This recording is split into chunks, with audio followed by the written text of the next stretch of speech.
It reminds me of the scene that I often reference in Game of Thrones, where Littlefinger threatens Cersei Lannister, and she gives him the reminder, the power is power reminder. That's, I think, really what you're kind of describing of what Trump has done, is that he's, has exposed to the American people that the government is essentially this court of Littlefingers who most of their power projection, most of their actual power projection is totally built into a system of like layers and levers of mandate and buy-in. If they don't have the buy-in at these various levers of the machine, all of a sudden the machine just stops functioning. The administrative state stops functioning with no buy-in. Congress stops functioning with no buy-in. Even the presidency does. And then a couple other institutions that sort of by proxy have totally lost, I think observably lost, an incredible amount of power in the American zeitgeist is the media industrial complex. Donald Trump targeted them right out of the gate for a reason by branding them fake news. And early on, it was arguments about what was true and what was false. And a lot of us were doing that early on, like, these are the facts and you're saying bullshit. And that's what Trump is saying. But to your point, what he was really doing wasn't saying the media is lying to you. He was saying you don't have to listen to them. They're just a bunch of media figures doing news at you.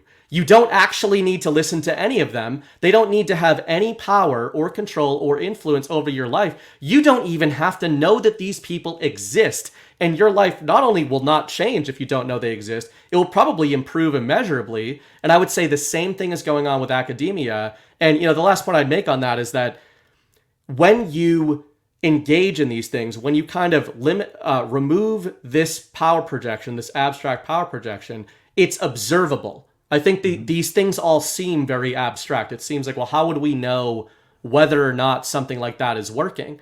And you can just see, does the government seem to be in control right now? Does the establishment seem to be in control?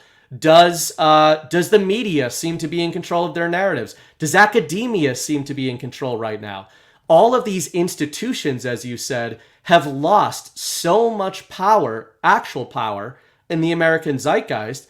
Literally, they've lost money, they've lost financing, they've lost control, they've lost actual power projection. But it all started by dismantling their reputations in the American mind. Once the reputation was destroyed, such as vaccine mandates in universities and the media lying to you about COVID for 3 years, and not to mention the 2020 election, that is what removed that power projection from the American people.